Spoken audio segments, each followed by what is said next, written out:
여러분 안녕하십니까? 8월 27일 화요일입니다. 출발 딜사이트 시작합니다. 박명석입니다.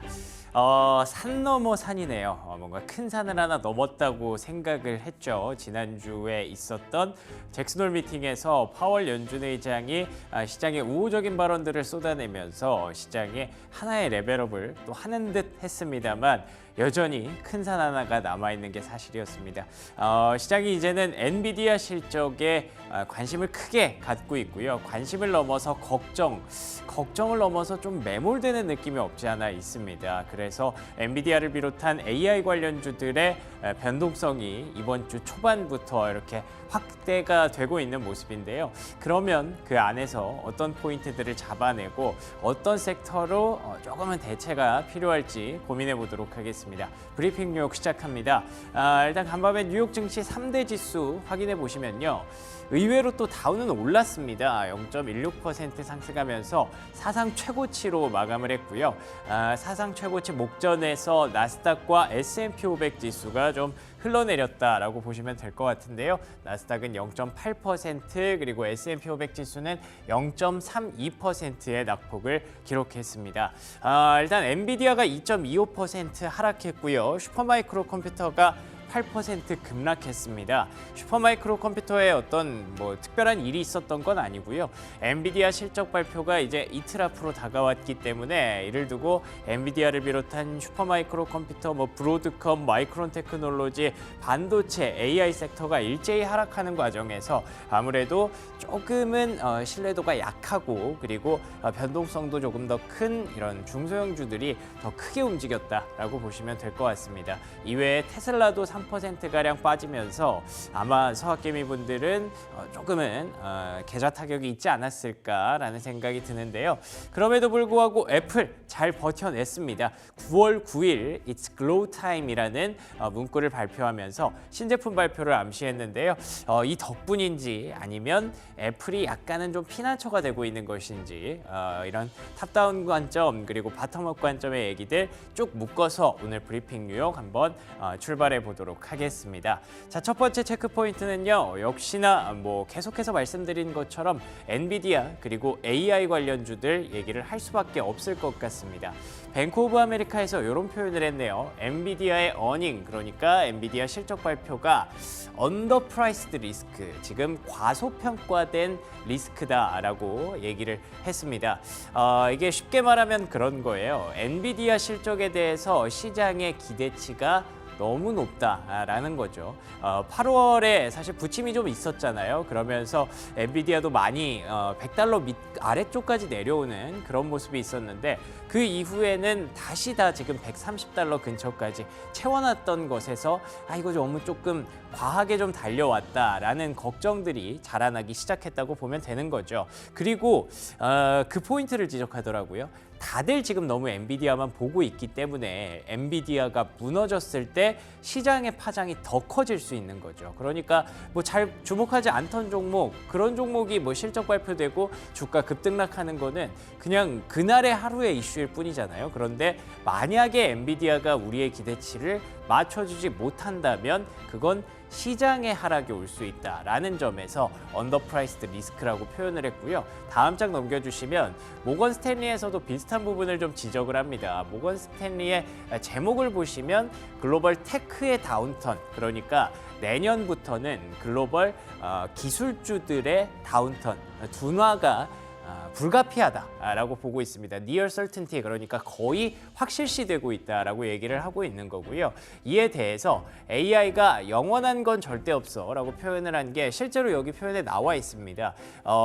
This is not a train, 그러니까 계속 run forever, 계속 달려가는 기차는 아닐 것이다 라고 AI를 평가한 거죠.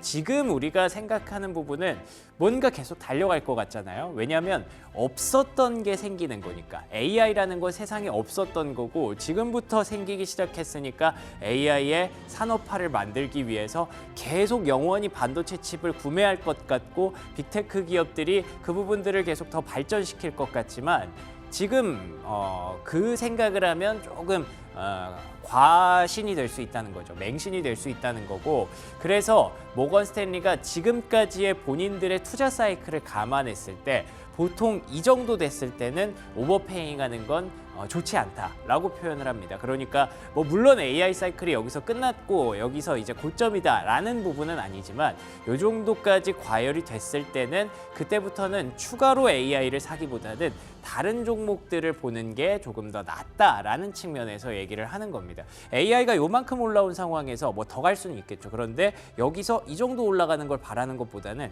다른 종목들, 눌려있는 종목들이 이만큼 올라오는 걸 오히려 기대하는 게 낫다라는 표현으로 이해를 해주시면 될 것 같고요. 만약에 이게 만약에 지금 피크 사이클을 넘어간 것이라면 아마 다른 사이클, 다른 경기 사이클과 아마 똑같이 작동할 것이다. AI 사이클도 그 지점이 언젠가 올 것이다 라고 약간은 좀 경고성 메시지를 던졌습니다. 이런 얘기들이 계속 나오니까 시장에서는 조금 놀랄 수밖에 없고요. 엔비디아와 비롯한 그런 AI 관련주들의 주가를 좀 빼고 갈 수밖에 없었던 흐름이었던 것 같고요. 다음 장 넘겨주시면 모건 스탠리가 그래서 어떤 얘기를 덧붙였냐면요. 앞서서 제가 계속 말씀드린 부분인데 엔비디아가 여기서 끝났다고 보기는 어렵다는 겁니다. 너무 빨리 지금 고점이다라고 얘기할 수는 없는 상황이고 엔비디아가 이번에 또 극복을 해내면 충분히 더 갈 수는 있지만 이게 계속해서 강조되는 부분이 만약에 AI 사이클이 영원한 사이클이 아니라는 전제를 깔아놓는다면 이제는 전통적인 테크주들이 약진할 가능성을 봐야 된다라고 얘기하면서 여기 보시면 삼성전자가 있고요. TSMC가 있고요. 그리고 또 애플까지 흔히 말하는 전통의 테크주들이잖아요. 이런 종목들이 이제는 조금 더 수익률이 낮아질 가능성을 염두에 둬야 된다라고 모건 스탠리에서 얘기를 했으니까 이 부분들 참고하시면 될 것 같습니다. 뭐 이게 무조건 맞는 말은 아니지만 지금 시장에서 그리고 발언권이 센 강력한 그런 사람들이 그런 기관들이 이런 얘기를 조금씩 내놓고 있다라는 점만 참고하시면 좋겠네요. 자, 그러면 두 번째 체크 포인트로 넘어가 보도록 하겠습니다. 경제 지표 하나 볼까요? 내구재 주문이 전월 대비해서 9.9% 증가했습니다. 내구재라는 건 우리가 잘 활용하는 그런 재화라고 보시면 되는 거고요. 흔히 말해서 쉽게 말해서 3년 안에 우리가 좀 교체하는 그런 주기를 갖고 있는 그런 제품들을 얘기를 합니다. 전월 대비해서 10% 급증했다는 게 어떤 의미가 있을까 하고 찾아봤는데요. 항공기 주문 쪽에서 많이 좀 늘었다고 합니다. 항공기, 항공 부품 지난달에는 좀 많이 안 좋았기 때문에 이 부분이 많이 마이너스가 났었고 이게 경기 둔화, 경기 침체의 우려로 작용을 했었는데 이번 달에 이렇게 나왔다는 게 뭐 엄청난 서프라이즈도 아니고 엄청 의미를 부여할 건 아니지만 그래도 조금은 긍정적으로 경기 침체 우려는 좀 씻어줄 수 있는 그런 계기가 됐다고 보고 있습니다. 그래서 다음 장 넘겨주시면 이 덕분인지 다우지수는 사상 최고치를 경신하는 흐름이 나타났습니다. 시장이 조금 AI 관련주, 엔비디아에 매몰되는 흐름 때문에 조금 아쉬운 것을 빼고 본다면 오늘은 조금 더 올라갈 수 있었을 텐데 조금 아쉽기는 하죠. 어찌됐든 우리가 걱정했던 여러 가지 그 악재들이 있었잖아요. 뭐 앞서 보셨던 AI 거품론이라든지 뭐 엔달러 캐리 끝나는 것, 트레이드 끝나는 것, 그리고 또 이제 경기 침체 우려 뭐 이런 부분들이 많았었는데 그중에서 핵심이 되고 있는 경기 침체 우려는 많이 덜어냈구나. 그래서 다우지수는 견조했구나라고 여러분들이 해석해 주시면 좋을 것 같고요. 궁금해서 나스닥도 한번 다시 기술적 분석을 찾아봤는데 다음 장 넘겨주시면요. 나스닥은 지난주에도 좀 드렸던 말씀이죠. 여기 있는 매물대 넘는 게 쉽지만은 않을 수도 있겠네요 라고 말씀드렸는데 역시나 거기에서 계속 걸립니다. 이걸 한 번에 뛰어넘으려면 뭔가 강력한 한 방이 필요할 텐데 그 강력한 한 방은 아마도 엔비디아의 실적이 되겠죠. 그래서 이게 이틀 지나고 나서 과연 나스닥이 여기에서 멈춰 있을지 그리고 혹은 여기서 레벨업을 시도할지 아니면 방향성이 아래쪽일지 그 부분을 엔비디아 실적이 쥐고 있다는 게 이게 어떻게 보면 굉장한 기회일 수도 있고 굉장한 리스크일 수도 있는 거잖아요. 그래서 앞에서 계속해서 뭐 뱅크 오브 아메리카라든지 모건 스탠리라든지 그런 리스크들을 조금은 해지할 수 있는 방안들을 계속 생각을 하고 있는 것 같습니다. 이 모든 리스크들을 엔비디아가 날려주면 참 좋겠는데 약간 걱정과 기대 같이 섞어서 기다려보도록 하죠. 자, 그러면 세 번째 체크 포인트 포인트 간단히 유가 한번 정리해 보도록 하겠습니다. 뭐 지금 위협이 되는 유가는 아닙니다. 계속해서 위쪽에서 경기가 뭐 둔화된다는 우려는 있기 때문에 침체까지는 안 가더라도 내년 경기는 올해 하반기부터는 조금 부진할 것으로 예상은 하고 있잖아요. 그래서 위쪽에서 압박은 받고 있지만 최근에 중동 이슈 결국에는 이스라엘과 하마스의 휴전 협정이 뭉개졌죠. 조금 더 시간이 많이 필요할 것 같고요. 그리고 최근에 우크라이나 러시아 전선이 조금 애매합니다. 그러니까 이게 좀 마지막으로 갈 줄 알았는데 우크라이나가 약간 공격적으로 러시아 쪽에 본토를 타격하면서 오히려 좀 더 공세를 펼쳤죠. 그러니까 이제 또 러시아가 화가 났더라고요. 그래서 우크라이나 쪽에 또다시 로켓과 드론들을 뭐 100여 대씩 막 띄워서 지금 조금 과열이 되고 있는 것 같은데 말씀드린 대로 지금 시점에서 그렇게 걱정할 수준은 아닙니다만 그래도 잠재된 악재로 일단 챙겨보시고요. 오늘장에 혹시 오늘장 볼 게 없겠네 하시는 분들은 유가 관련주 한번 보시면 또 도움이 되지 않을까 싶어서 간단히 포함해 봤습니다. 자, 그러면 특징주로 넘어가 볼게요. 오늘장 뭔가 안 좋은 얘기를 계속해서 좀 불안하다 싶었는데 막상 이거 보니까 그렇지도 않아요. 그렇죠? 그린라이트가 굉장히 많고요. 레드라이트는 일단 테슬라에서 좀 돋보이고 있습니다. 그리고 엔비디아를 비롯해서 이 반도체 섹터가 많이 빠진 것이 뼈아픈 부분이죠. 사실 어제 국내 증시가 잭슨홀 미팅 잘 소화하고도 왜 이렇게까지 빠지지 걱정을 했었는데 요즘에 보면 뭔가 뉴욕에서 호재가 나오고 엔비디아가 상승했을 때 SK하이닉스나 뭐 한미반도체나 이런 종목들의 주가가 장중에 슬슬 밀리면 그게 약간 뉴욕 증시에서도 뭔가 불안하다라는 예고제가 되는 것 같기도 합니다. 그래서 엔비디아, 브로드컴, AMD, 마이크론 같은 종목들 반도체주가 좀 빠졌는데 걱정은 되지만 그래도 어제 조금 선반영이 있지 않을까 싶어서 잘 넘어갔으면 좋겠다는 생각이 들고요. 여기 아리스타 네트워크스 그리고 AMAT 반도체 장비주들 그리고 AI 관련 슈퍼마이크로 컴퓨터까지 일제히 하락했기 때문에 테크주들에 대해서는 약간의 주의가 필요합니다. 다음 장 넘겨주시면요. 그래서 첫 번째 특징주는 어쩔 수 없이 엔비디아 주가를 한번 볼 수밖에 없습니다.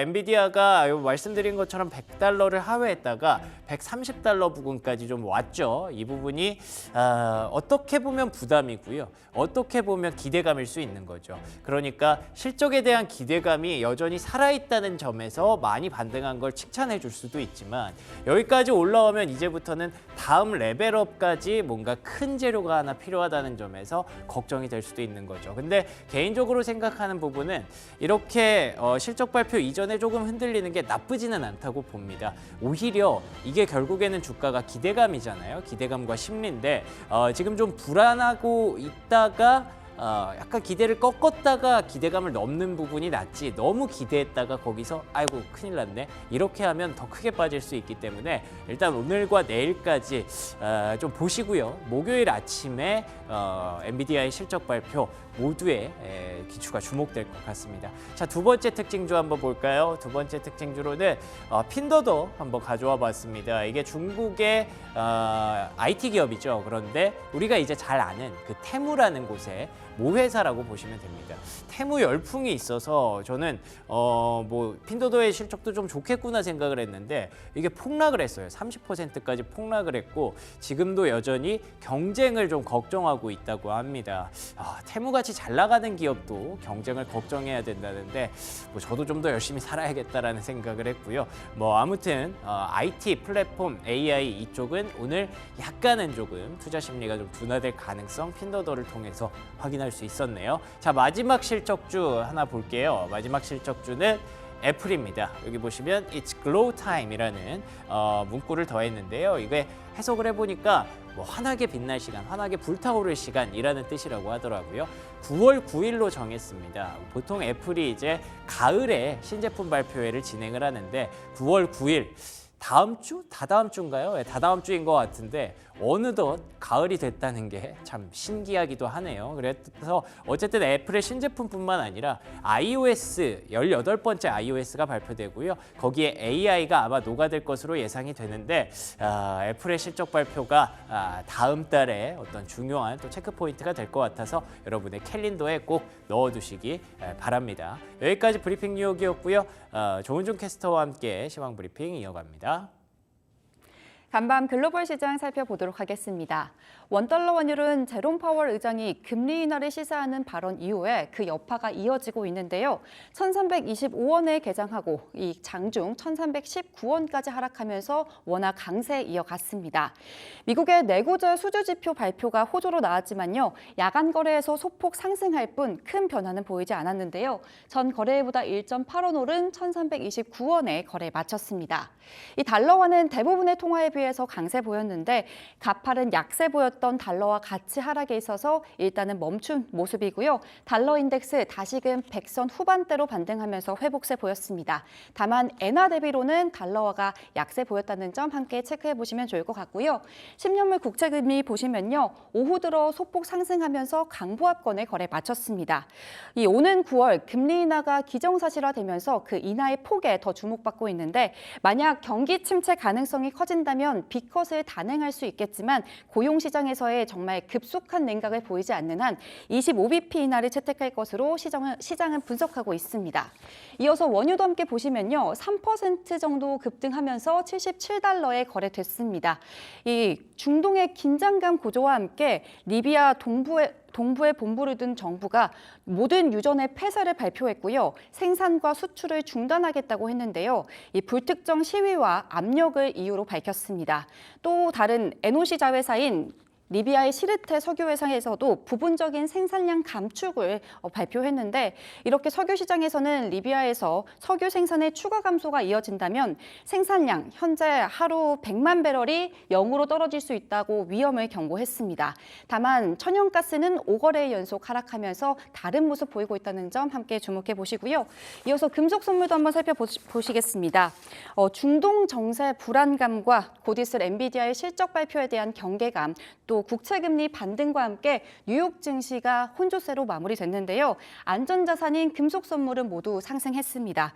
이 달러 강세로 인해서도 이렇게 영향을 받은 모습인데 이렇게 안전자산도 함께 상승했던 모습 주목해 보시면서 이어서 프리미엄 미국 주식 시작하겠습니다.